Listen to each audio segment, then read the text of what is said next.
welcome to Drink and Spill with Nelly, where we talk about the dark side of doing business or climbing the career ladder. And I have a very wonderful guest with me, King E, who is a voiceover professional. And today we'll be talking about, the billion-dollar, voiceover industry that nobody talks about. Welcome, King E. Thank you so much. How are you doing today? I'm fantastic. I'm fine. Thank God. All right. So walk us through your journey into becoming a voiceover genius. Right. That journey. The journey is long, but we'll try to summarize. Okay. First off, thank you for the invitation. I consider it a privilege every time I'm asked to talk about voiceover, right?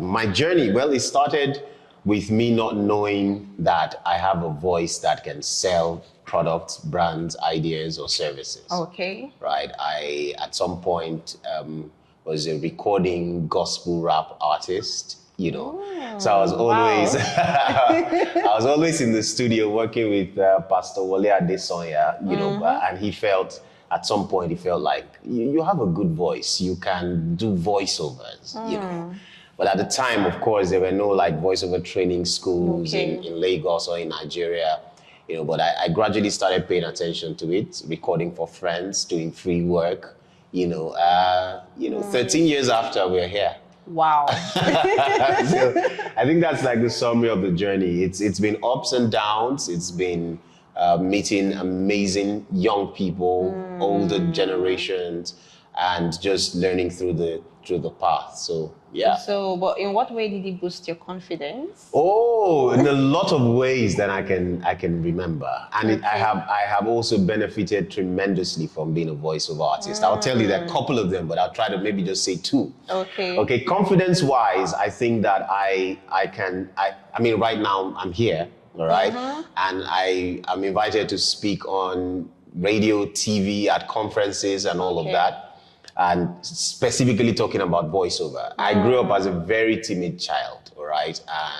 But at some point I felt like there was more that I want to say or talk about in the world, and there was need for me to have a hold of my voice confidence. And voiceover has helped me grow over time, how I speak, how I sound.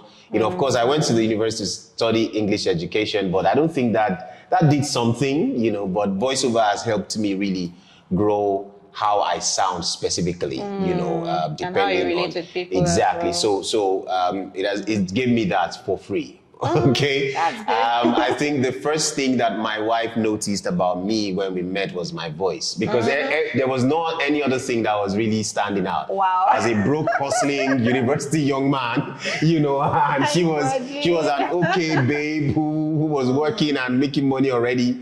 But the only thing that, she felt like, this guy, it was the voice. So for me, I think that's a really big deal. All right, it's actually a big deal.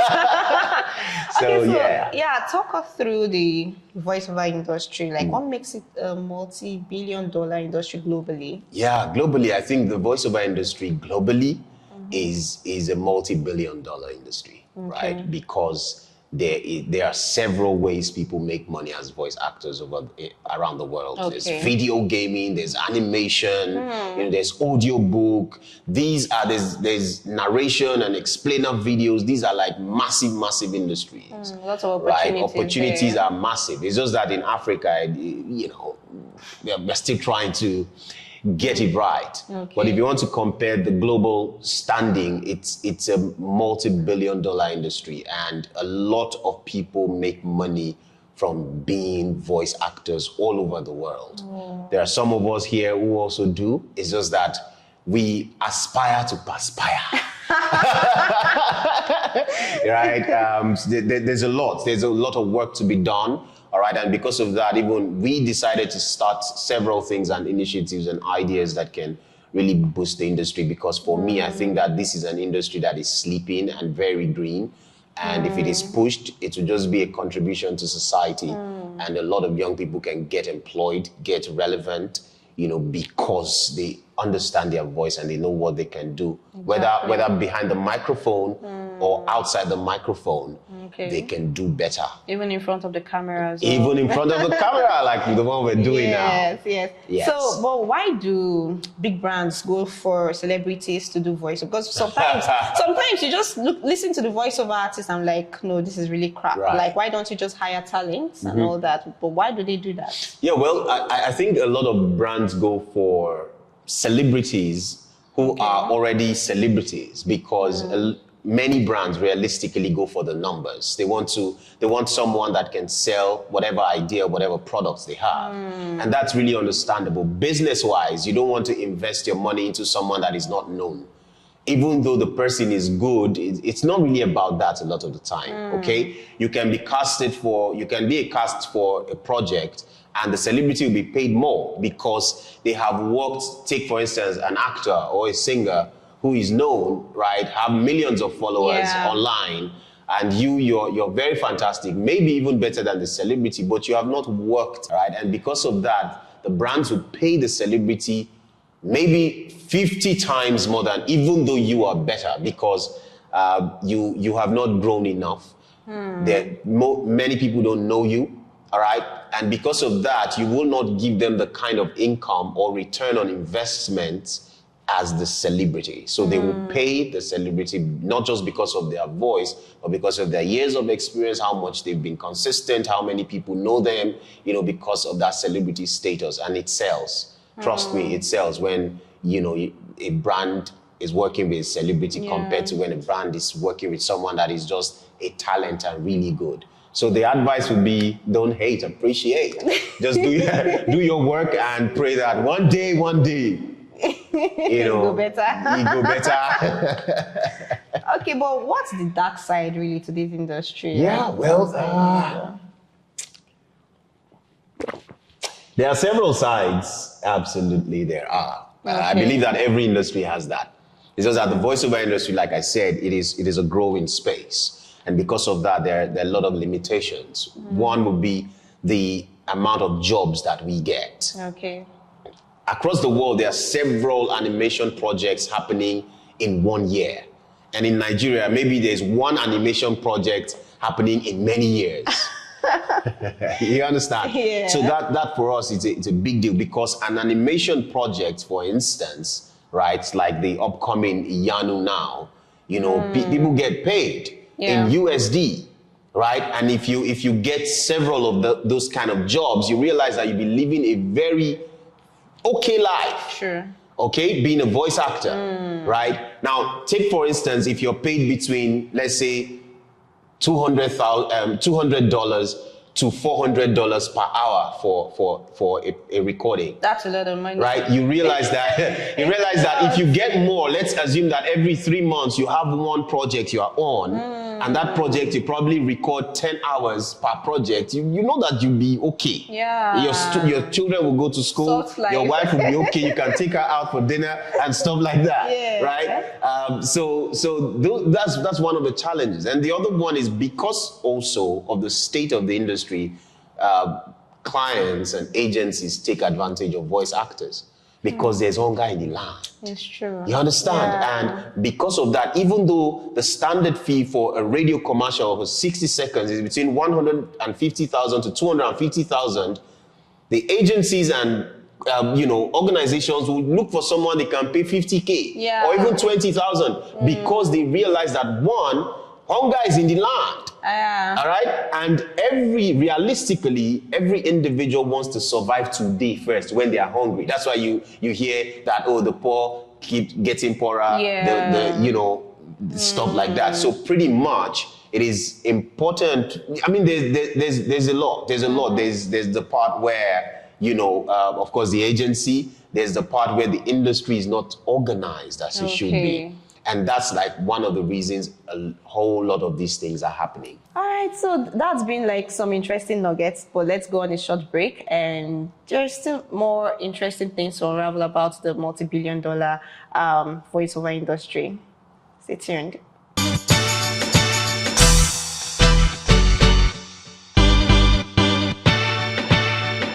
Welcome back, and we're still discussing about the multi-billion-dollar industry, voiceover industry actually, and I'm with my wonderful guest, King E. So there was something that you said about there's hunger in the land, and the way that agencies like use voiceover artists and all that. So the thing is, that's some of the dark side. someone made a statement that no matter what, you always see someone that will do for lower. Like lesser the price. If you want somebody to do like 5K, they'll do it. If you want someone to do for 20K, they'll do it. So, but the thing now is they won't give you the kind of quality that even helps to sell that brand better. Definitely. So where do one draw the line between, getting like more affordable, voiceover artists and like still retaining quality? Yeah, well, the truth is that when it comes to topics like this, I try to be very realistic, okay? Not just because I'm a voice actor and I'm just speaking from one side of my mouth. I try to look at it from both sides. Like you said, every business wants to save money, all right? But the thing is about drawing the line is, we have to also agree that it may never change. The reason is because it's the creative space. The creative industry is a very fluid or flexible industry, right? Because there are levels to the growth, to exposure, to celebrity status, to how long you have been in the industry, to how good you are and all of that. So a lot of the time it's not something that you just say, okay, this has to be the amount, right? But the only way that would have been improved upon is if there was a body or an association or an organization that manages these things. Which to a very large extent we have one, not just as strong as we want them to be, okay? And there's several conversations around that. I think that would have helped a bit, because if that's very functional, then the agencies and individuals or people who hire the agencies and all of that will know that this is the standard amount. Exactly. But we cannot remove the fact that there will be some people who are not part of the agency, which happens globally. It's an association, you can associate or de-associate. It's not a problem, right? It's just like the Actors Guild of Nigeria. It's not every actor that is there, okay? But they do their work regardless, okay? It's just that when it concerns them, a member of the guild, they will stand up for that person, okay? So there's some level of standard or some level of control or interference from the association, as it were. All right. But the only way it would work is the client has to know what they want first. It's true. Okay. So if the client is just like you want to buy television, there are different kinds of products. You now decide, okay, this is what my money can afford. Some people don't have a problem with paying you your standard fee. I've had a conversation with someone. I was reviewing my price from one to the other, and I'm like, this is my new price, but because we've been working together for a while, we can still work with my old price. And he was like, no, if this is your new price, let's go with your new price. All right? You only see very few of clients like that. I was about to say that they're very rare. Okay, very rare. But there are some people that they don't have a problem because they worked with you over time and they know the quality that you deliver. And some people will actually price you like crayfish. But you cannot take people like that out of the picture. So there are just some people. It's just that if the industry is a little bit more together, will limit how much that is going on. Because like I said earlier, there's hunger in the land. You cannot tell someone to think of an entire industry or think of tomorrow when they are dying today. They would rather they do not die. Let me collect that 50K or 20K save and use job first, hoping that God will make tomorrow better. You can't entirely, it's the divide and rule system. We all know that it is like that, right? Let's not go deep into, it's just a control thing. Okay, let them be poor so that when we need them, we can come and say, hey, come, and they will rush the, let's not go political. But these limitations, is it just Nigeria? It's like a global thing? Well, the truth is that across the world, right, there are talents who collect small money, some big money. It's just that there are some people that have positioned themselves to get the big buck, right? They have worked to become, it's just like, it doesn't matter how the economy is, celebrities who are strong, who are known, they will still be getting brands and clients pursuing them. Come and let me be part of what you are doing. You understand? Even though people are struggling, okay? So there's also just putting your mind in the abundance that is available. It's there. Okay, even when we talk about the fact that there are no things are happening. Okay, so because of that, It's general, it's global. It's just that in the Western world, there's a bit more control, right? There's a bit more control and there's a bit more standard because there's involvement of the government. You know, there are certain things that you must not pay below. There are standards, Okay. you know, employment, whatever rights that defends the employer, you know, and all of that, that tells you as the employee what you must do. And because they will check and know that you are paying below, you understand? So some of those things are curbed already. But here, it's just, you know, anything goes. And because of that, we'll struggle with some of these things. Okay. So what about the challenge with AI? Because if we're looking at this industry as, you know, multi-billion-dollar industry in the next, you know, few years to come, what about AI being a challenge or a stumbling block to that? You're very correct. You're very correct. We've had these conversations over and over again. And I recently saw something and I was thinking like, are we safe?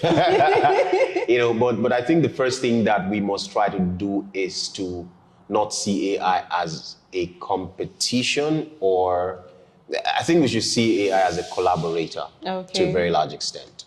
Okay, because think about it. Why do you do record, or, you know, why are you a voiceover artist? I think one of the reasons would be to make money. So if you can make money with your voice, it doesn't really matter whether you are recording the voice or you are not recording the voice. If at the end of the day, it's your voice that is making money, whether you are sleeping or you are in the studio. I mean, so at the end of the day, that's what's important. Okay? So first things first is AI is a collaborator on several levels. Yes, there's AI voices and all of that. But it now brings us back to standardizing the industry enough that we sign the right contracts, because sometimes that is where the matter is. Signing a contract, and that contract says that your voice will not be paid for after the initial payment, but they'll be using it forever. And you say, okay, right? Conversations like that, all right? And if you have a product where if someone buys, if your voice is on the platform, someone buys your voice and you make money, you will not bother yourself. There are a lot of contracts like that every year you get money sent to you, or you just get a mail that says, send in your invoice, and your money is because it's on their platform, right? And they're using it, they're selling it. They tell you this is the amount they're sending to you. If it's, I mean, it doesn't really matter. Even if it's $500, it's an amount that you didn't do any work. Exactly. Right? So AI has come to stay. And because of that, there's really nothing anyone can do. It's just how do we work with AI and how do we do what AI cannot do? That's another angle, actually. Okay, what can't AI do? The human aspect. The human touch, the human connection, the human aspect. That is what AI cannot do. So we will now say, you know, because of that, voice actors also have to start thinking beyond just recording behind the microphone. What can we do to go just recording our voices that we can still showcase? There are a lot of people who now put out voiceover content. AI cannot put that. There's that entertainment part. People watch your content, people follow you, you gain some relevance, you get possible jobs, possible recognitions and all of that. At some point, I was brand ambassador for Called Out Real Estate as a voiceover artist. Right? They gave me money, they gave me land and stuff. You know, you understand? Me that came to Lagos hustling, so now I have a land because I'm a voiceover, right? So the possibilities are endless if you only look within and deeply. Okay, what can we do that AI cannot do? How do we work with AI, you know, to collaborate with us for us to be more than what we are right now, or for us to do our work a bit easier. Okay? So for me, that's my thinking, you know, because it's crazy out there. There's just a lot. You see some things, you go on some AI platforms and you do certain things and you be like, God, this is scary, all right? But then we are human beings. One thing that we know how to do as well is look for solutions. We thrive in difficulties. So you have to also allow yourself to thrive and pray to God. Father, I need inspiration. Help my life. Even though I don't believe, Lord, help my unbelief. All right, show me the idea that will help me, you know, go forward in life. Because this AI is threatening me, God. that's been so insightful. We're almost concluding anyway, but I have one final question for King E. So what's your advice for a lot of young people that want to like go into voiceover as a full-time profession? How can they also tap into international voiceover opportunities so that they're not just limited by, local opportunities? Yeah, well, everybody wants to be global. But I would say that the first thing is you have to conquer your local environment before you are thinking global. I know that a lot of people want to just be global and all of that, right? The first thing, if you want to start, is go through a training. Voiceover workshop and media, we have several levels of training. There's the general training, physical training, virtual training, self-paced courses, and so on, all right? Okay. But it makes sense to have some idea about the industry that you're about to get into, all right? And then that will also help you. After we do trainings, we move people to a network, an alumni network where they keep learning. We do webinars, we do all that. And then you know the people within your industry, people who are doing stuff, people who are not doing stuff, the things that are going on. The voiceover conference is coming. This one is happening. Avoid is saying this. There's this rate guide or this rate card that is, you know and understand the industry. Yeah. There's a lot that you cannot know when you're just starting out. So the first thing is to get into, is like, if you don't get into a university, you can't know what's going on there. All right. So pretty much do that. And then the rest, trust God for the way forward. Okay. Money will come. You will learn, you will fail, you will fall, but you'll learn through the ranks, and you definitely have to also see beyond just your voice. There is more to what we do than just recording behind the microphone and just sounding nice or trying to sound sexy and all of that, all right? But in all, let God be part of the matter. Abi. It's very important. Thank you so much for coming. Thank you for having me. Thank you. I appreciate it. I've really learned a lot. I think I should also sign up for a voiceover training course. If you want to go into this industry, you can always reach out to King E on Instagram. You should also, what's your email? Yeah, my email is thekingeafemikhe@gmail.com. Instagram, all socials is King E Afemikhe. Afemikhe is spelled Afemikhe.